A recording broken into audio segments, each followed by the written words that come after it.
and welcome to Tutor.com's Teacher Dashboard training. My name is Amy Dietzman. I'm the Senior Director of Learning Strategies and Professional Development. And today I have Jessica Rothheiser with me. She's a training content manager, and she is going to go through our training on the Teacher Dashboard. So, Jessica, I will pass it over to you. All right, thanks, Amy. So here at Tutor.com, we are always striving for ways to support teachers as well as students.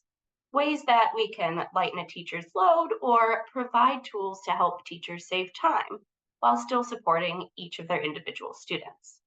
So with that in mind, we are super excited to roll out our newest teacher tool, which is the Teacher Dashboard. In today's webinar, we will introduce you all to the Teacher Dashboard, diving into features like My Classes or viewing an individual student, and even referring a student to tutoring. But first, let's look at what is the Teacher Dashboard. Well, primarily our Teacher Dashboard is a place where teachers can see if and how their students are utilizing Tutor.com. It is also a place where teachers can gather relevant data from tutoring, including early alerts, which are generated by tutors, and notify teachers of students that may need additional support. And we'll talk about those a little bit later on today as well. One feature that we're extremely excited about with the dashboard is the referrals. So through the Teacher Dashboard, a teacher can refer students for tutoring with topics that they may be struggling with in class. Students can then connect one-on-one with a tutor 24 hours a day, 7 days a week. This means that you can get your students the help that they need without you needing to be available to them 24/7.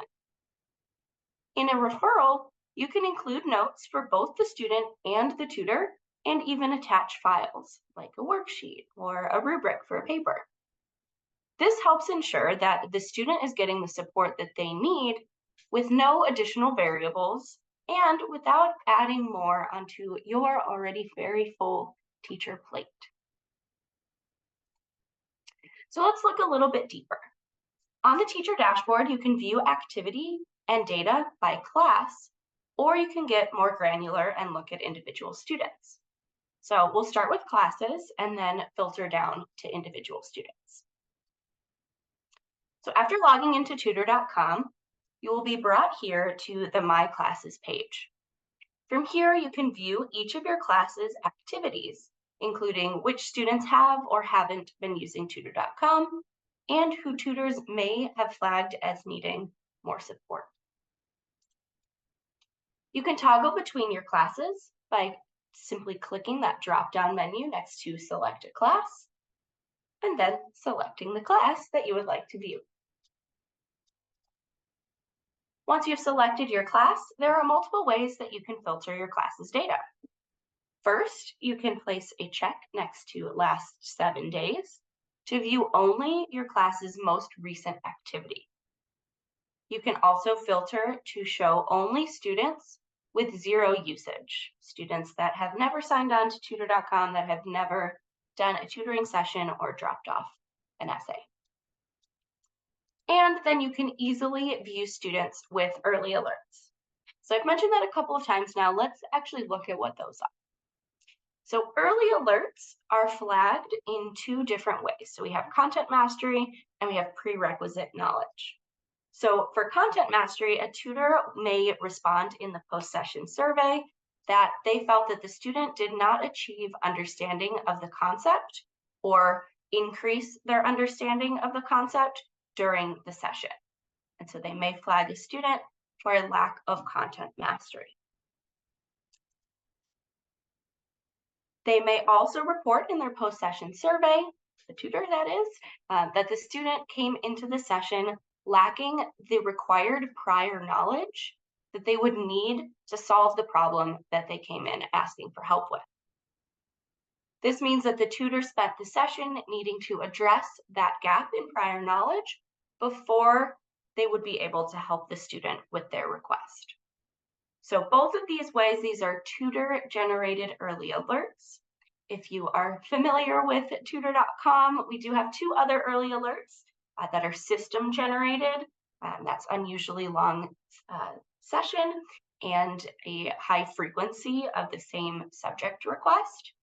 Those 2 early alerts will not populate on the teacher dashboard because they were not generated by the tutor. And we feel that it may be more helpful on the teacher dashboard with referrals to have these 2 early alerts to have that data available to you.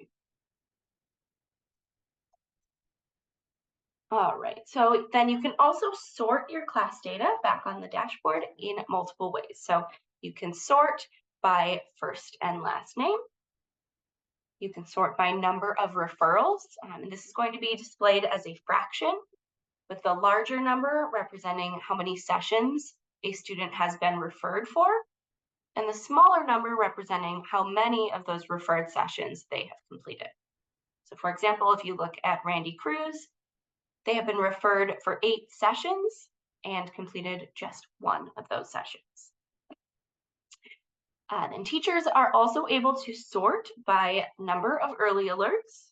So again, those will be the content mastery and the prerequisite knowledge early alerts that populate there. And then you can also see the number of tutoring sessions a student has participated in and the number of papers that they have dropped off. So that's your overarching class data, where you can see all of that information about all of your students side by side. But then you can also go in a little bit more granularly and dive further into an individual student's tutoring history. So when you're here on your class's dashboard, you'll see there are 2 buttons next to each student's name. So by clicking that View button, you can see an individual student's information, session history, upcoming sessions as well. So when I click View, you can see up at the top there, the info, completed sessions, upcoming sessions, and a progress report. On the Completed Sessions tab, you'll see all of the students' session history. So this is going to include all of the tutoring sessions they participated in, even if it's not in your class subject. So perhaps you're a high school teacher and you teach ELA. You'll also see the sessions that your students completed in algebra or in science. So if you wish to only display the student's session history for your class, you can toggle this checkbox here at the top, display results for my classes only. And then for each subject, for each session, you can view the subject, the date it took place, the session length, the question that the student led with, and you can see whether the tutor flagged the student for any early alerts in that session.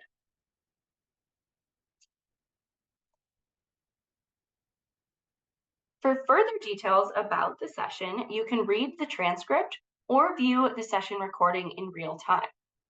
So every session is recorded and archived, and sessions that included audio conferencing, the teachers can replay that audio recording or read a high quality transcription. So this may be useful if you see that your student got that prerequisite knowledge alert. Maybe you want to dig in a little bit further to the session and see maybe what it was that the student or that the tutor saw that caused them to do that early alert or to flag that early alert. Or maybe a student came back in class and they said, well, my tutor told me to do it this way. And maybe you want to go back in and just kind of double check that session and see, did the tutor really say to do it that way? Or was there a misunderstanding with the student and the tutor? Or is there a new way that, a student that maybe isn't getting it, maybe there's a new way that they can try it instead. So just different ways that you can see what was really going on in that session and dig a little bit deeper. Next to that, you can see the upcoming sessions. That's where you can view all the sessions that a student is scheduled for. And so that's going to include any referrals that they've received, as well as any notes that are attached to that referral. And again, you can display results for your classes only. So, if you've referred a student to 3 or 4 tutoring sessions, you can go to that upcoming session, see what the date of those sessions or those referrals were. You can also see, are they getting referred in other subject areas as well? Maybe they're feeling a little bit overwhelmed by tutoring referrals. So you can just see kind of what's upcoming there. And then you can click to open those notes. You can see the notes that you added on that specific day, the reason why you gave that referral on that date. And you can add additional notes or upload additional files to that referral after you've submitted the initial referral. So if you go back, student did a little bit more work on that worksheet, maybe, but they haven't done the tutoring session yet, maybe you want to go and re-upload a file or a different worksheet for a student to work on that same topic. So you can see you can add plain text notes. You can also upload a file. So let's take a couple of steps back and look at submitting that initial referral in the first place. So again, back on that My Classes page, you have those two buttons, View and Refer. So you can recommend a student for tutoring by selecting that red Refer button next to their name. You'll then be prompted to fill out the referral form. So you can refer students for tutoring in different languages, depending on what is available through your program. So that's going to be your first drop-down box. Then you select the topic and the subject area. So in this case, the teacher is recommending that Randy receive some tutoring support with his citations. And finally, you can leave a note for the student to review prior to and during the session, and for the tutor to reference during the session. And as I mentioned, you can attach a file to the referral form. So in this case, it might be really helpful to attach Randy's draft where his citations were not in MLA format, so that Randy and the tutor can work together to rewrite those citations in the proper form. So then to complete your referral, you'll click Submit. So from then the student's perspective, they'll be able to view their teacher referrals on their homepage after logging into Tutor.com. So here we are on Randy's homepage.